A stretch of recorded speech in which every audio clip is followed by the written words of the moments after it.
कक्षा 11वीं विषय भौतिक शास्त्र अध्याय 6 कणों के निकाय एवं घूर्णी गति। इसमें हम 1 अंक 2 अंक 3 अंक के वीडियो बना चुके हैं। अब इसमें 4 अंक के जो प्रश्न हैं उन पर वीडियो देखिए। तो सबसे पहला प्रश्न देख लेते हैं। तो इसमें पहला प्रश्न है, सदिश गुणनफल से क्या आशय है, इसके गुण लिखिए। तो चलिए सदिश गुणनफल समझते हैं। जब दो सदिश राशियों का गुणनफल सदिश राशि प्राप्त होती है तो इसे सदिश गुणनफल कहते हैं। यहाँ पर मान लीजिए हमारे पास एक सदिश ए है और दूसरा सदिश बी है, तो ए वेक्टर क्रॉस बी वेक्टर का मान जो होता है ए बी साइन थीटा होता है। और इस तरह से ये भी कौन सी राशि हो गई, सदिश राशि हो गई। इसके बाद बात करते हैं सदिश गुणनफल के गुण। तो इनको समझ लेते हैं। सदिश गुणनफल के गुण क्या क्या हैं।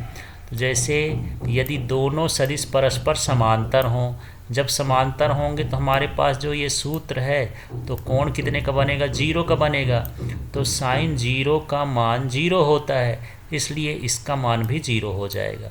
तो जब समांतर होते हैं सदिश तो उनका सदिश गुणनफल का मान 0 होता है।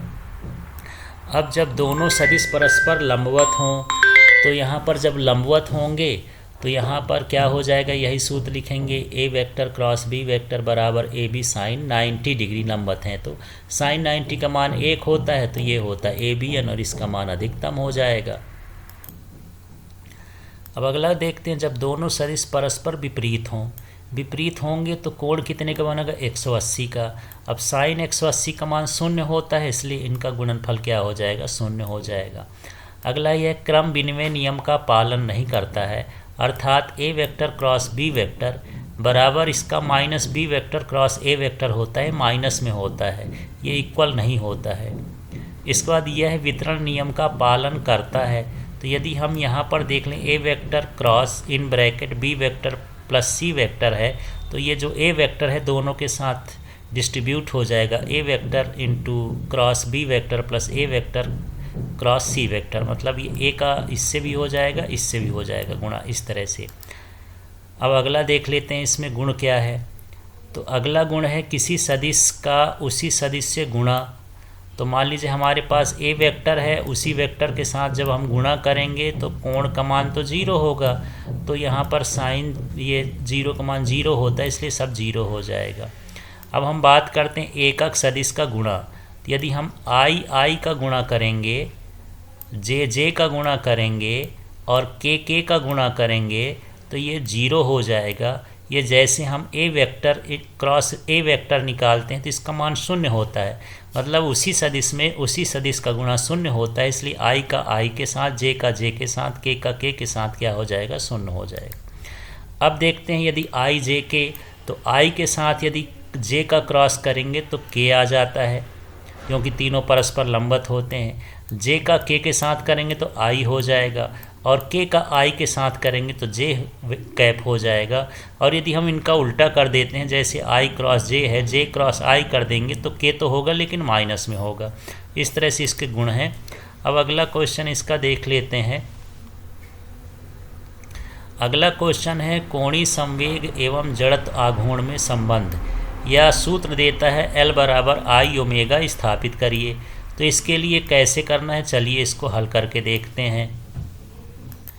तो यहाँ माना घूर्णी गति करते हुए निकाय के कणों का द्रव्यमान क्रमशः m1 m2 m3 mn है, क्योंकि कोई भी पिंड जो है कणों से बना होता है और इनकी अक्ष से जो दूरियां हैं क्रमशः ये हैं r1 r2 r3 rn।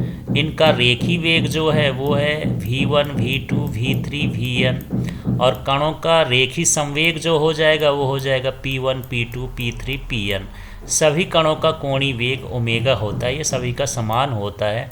अब देखते हैं पहले कण के लिए हमको निकालना है कोणीय संवेग, क्योंकि यहाँ पर जो संबंध निकालना है कोणीय संवेग का जड़त्व आघूर्ण से निकालना है। तो यहाँ पर देख लेते हैं L1 बराबर ये हो गया R1P, ये सूत्र ही होता है L का R इंटू पी। तो R पहला है इसलिए 1 और 1 लगा दिए हैं। अब यहाँ R1 है, लेकिन यहाँ जो P होता है संवेग होता है वो M भी होता है, तो पहले का है इसलिए M1 V1 हो गया। अब इसके बाद R1 और ये M1 कर दिए हैं, या जो V1 है ये जो होता है ये रेखी वेग होता है, ये सूत्र होता है इसका ओमेगा आर, तो ये हो जाएगा ओमेगा R1। अब ओमेगा में 1 नहीं लगाना है क्योंकि ये सभी कणों के लिए समान होता है। तो इस तरह से यहाँ पर अब हम इसको हल करके देखेंगे तो हमारे पास ये ओमेगा है, ओमेगा लिख दिए, m है, m लिख दिए। अब यहाँ R 2 बार है तो यहाँ पर r का स्क्वायर हो गया। इस तरह से पहले कण के लिए जो मान है वो ओमेगा m1 R1 स्क्वायर हो गया है। इसी प्रकार यदि हम दूसरे कण का निकालेंगे तो देखिए L1 का मान कितना आया था, ओमेगा m1 R1 स्क्वायर, तो दूसरे कण का होगा ओमेगा m2 R2 स्क्वायर। बस इसको रिपीट करते जाना है। L3 है तो यहाँ 3 कर देंगे और इसी तरह से हम डैश डैश कर दिए हैं, मतलब इसी तरह से निकालते जाएंगे तो इसी तरह से आता जाएगा। अब यदि हम इसका N1 निकालेंगे nवें कण का, तो इसमें जहाँ 3 है या नंबर है वहाँ n लग जाएगा। अब हमको निकालना है कुल कोणीय संवेग, तो जो कुल कोणीय संवेग होता है वो सबका योग हो जाएगा।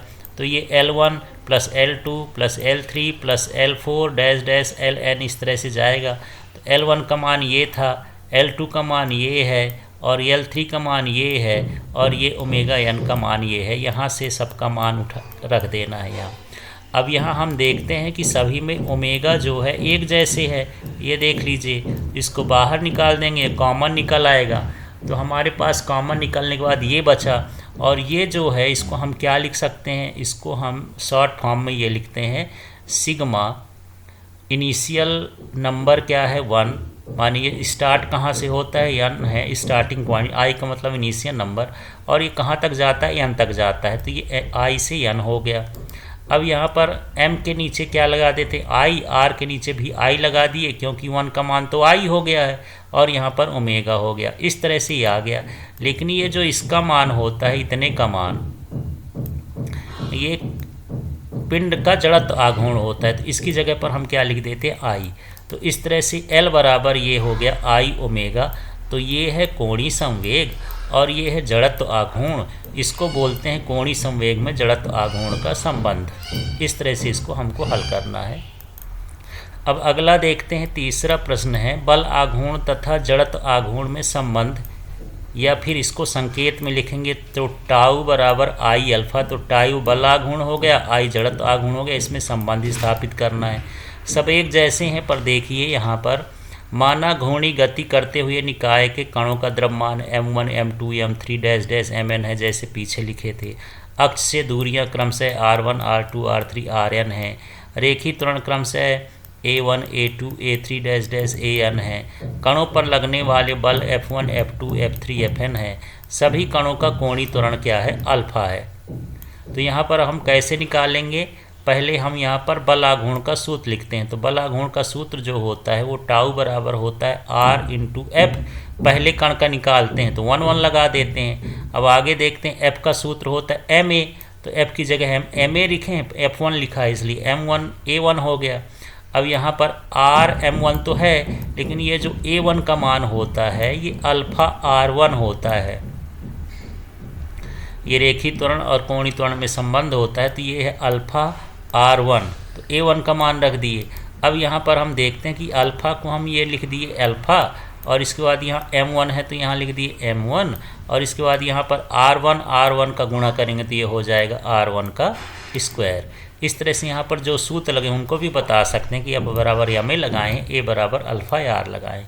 अब इसी तरह से हम टाउ 1 निकाले हैं तो टाउ 2 निकालेंगे, तो यही सूत्र हम यहाँ पर लिखेंगे, केवल 2 लगा देंगे। अल्फ़ा तो सबके लिए समान रहेगा। इसी तरह 3 का निकालेंगे तो 3 लगा देंगे, और n का निकालेंगे यानवा कण का तो n लगा देंगे।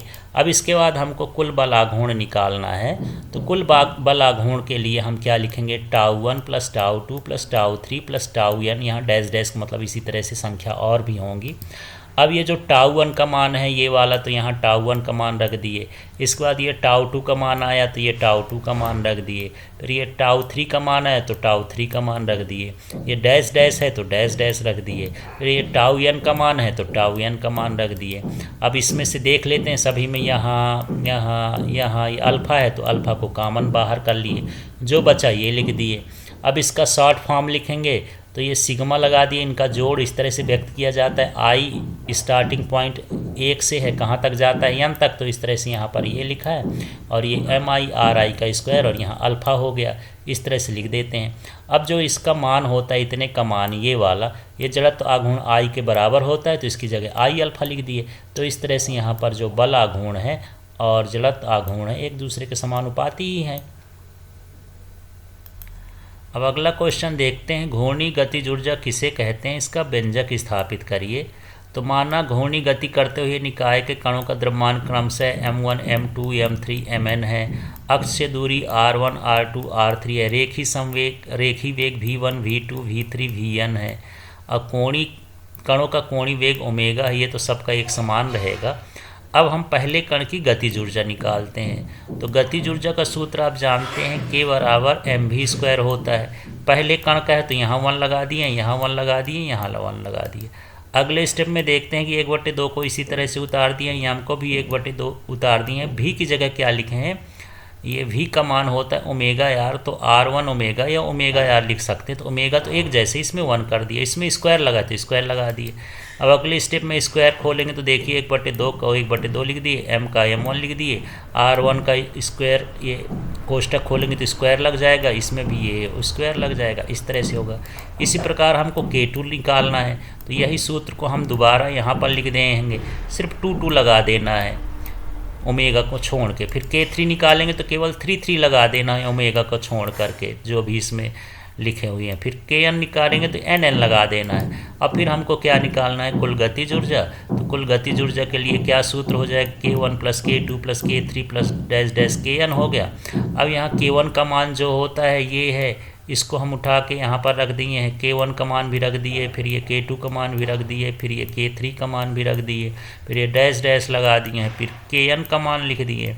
अब यहाँ पर हम देखते हैं कि ये ओमेगा², यहाँ भी ओमेगा², यहाँ भी ओमेगा², यहाँ भी ओमेगा² कॉमन ले लिए, तो अंदर क्या बचा, यहाँ 1/2 भी बाहर निकाल लेंगे तो ये m1 r1², m2 r2², m3 r3², इस तरह से यहाँ पर ये आ जाएगा। अब इसका जो शॉर्ट फॉर्म है वो इस तरह से लिखा जाता है, जोड़ का सिग्मा i 1 से लेके n तक है, और ये MI/RI², यहाँ ओमेगा², यहाँ 1/2²। अब यहाँ पर हम देखते हैं कि ये जो मान है इसका मान कितना होता है, i होता है, तो उसको हटा के i ओमेगा² लिख देंगे। इस तरह से k का मान हो जाएगा 1/2 i ओमेगा², और ये कहलाती घूर्णी गतिज ऊर्जा। अगला प्रश्न देखते हैं, दो सदिशों a वेक्टर बराबर 3i cap -4j cap + 5k एवं b वेक्टर बराबर -2i cap + j cap -3k cap के अदिश और सदिश गुणनफल ज्ञात कीजिए। तो यहाँ पर देखते हैं, हमारे पास दिया है a वेक्टर बराबर ये 3i कैप -4j + 5k, ये लिख लिए। b वेक्टर का जो मान दिया है इससे क्वेश्चन से उतार लिए। अब अदिश गुणनफल होता है a vector dot b vector, तो यहाँ a का मान रख दिए, यहाँ b का मान रख दिए। तो इसमें जो है i वाले का i के साथ गुणा होता है, तो ये 3 का गुणा 2 से होगा तो -6 आ जाएगा। फिर यहाँ देख लेते हैं, 4 का गुणा इधर के संख्या से होगा तो j के साथ कुछ नहीं तो 1 मान लेंगे, तो यहाँ -4 और यहाँ 1, तो ये हो जाएगा -4। फिर यहाँ पर 5 का गुणा 3 से होगा तो ये माइनस है, +5 और -3 तो -15 हो जाएगा।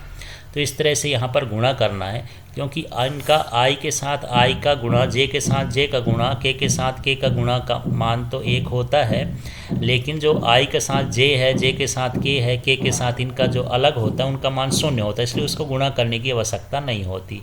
तो यहाँ -6 -4 -15 जोड़ेंगे तो इसका गुणनफल हो जाएगा -25। अब चलिए आगे का इसका सदिश गुणनफल भी समझते हैं।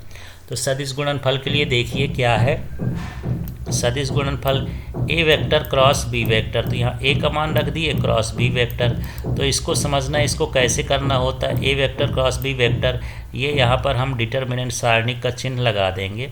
इसके बाद यहाँ पर i लिखना है, j लिखना है, k लिखना है, ये सभी में ऐसे ही रहेगा।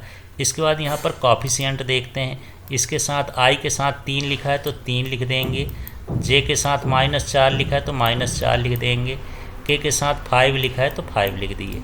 इसी तरह से यहाँ पर देखिए ये इसके साथ 2 लिखा है -2 तो -2 लिख दिए, जे के साथ के 1 लिखा है तो 1 लिख दिए, और यहाँ पर के साथ -3 है तो -3 लिख दिए। इस तरह से लिखने के बाद इसको हल करेंगे तो कैसा हल करते हैं, पहले ये वाले हिस्से को हमको नहीं देखना है, ये इतना हिस्सा हमको देखना है ये। तो यहाँ पर देखते हैं कि ये 4 में 3 का गुणा कर देंगे तो कितना हो जाएगा 12, फिर बीच में चिन्ह माइनस का लगता है, 5 एक कम 5 तो 5 हो गया, आई को इधर लिखा जाता है। जब हम दूसरा करते हैं तो यहाँ माइनस का चिन्ह ही होता है, तो अब हम जे का करेंगे तो इसको हमको नहीं देखना है, जे वाला भाग हट जाएगा, माने दिमाग में नहीं रखना है। फिर ये 3 का गुणा 3 से करेंगे तो -3 त्रिकाई 9 हो गया, और 2 का गुणा 5 से करेंगे तो 2 पंचे 10 होता है, -10 है, लेकिन बीच में भी माइनस का चिन्ह होता तो प्लस हो गया। ये जे वाले का इसलिए यहाँ पर जे लिखते हैं, और ये ध्यान रखना है इस वाले में शुरू में माइनस लगाते हैं, फिर इसके बाद यहाँ प्लस लगता है। अब हमको के वाले का देखना है तो हमको इसको नहीं देखना, फिर गुणा करेंगे तो 3 में 1 का गुणा 3 और 2 चौको 8, तो ये हो जाएगा 8 प्लस में आया, बीच में माइनस चिन्ह होता है तो -8 हो गया। अब इसको हल करेंगे तो 12 में से 5 गया तो ये 7 आ जाएगा, आई लिखा 7 आई। अब यहाँ 10 में से 9 जाएगा तो 1 आ जाएगा, तो ये 1 लिखते नहीं हैं तो -j हो जाएगा, ये j भर बचेगा, और 3 में से 8 घटेगा तो ये -5k। इस तरह से इसको हल करना है। इस तरह से इसके 4 अंक के प्रश्न समाप्त हुए। इसके डिस्क्रिप्शन बॉक्स में आपको प्लेलिस्ट के लिंक मिल जाएगी, आप सारे चैप्टर के क्वेश्चन आंसर इसमें देख सकते हैं, समझ सकते हैं। Thank you.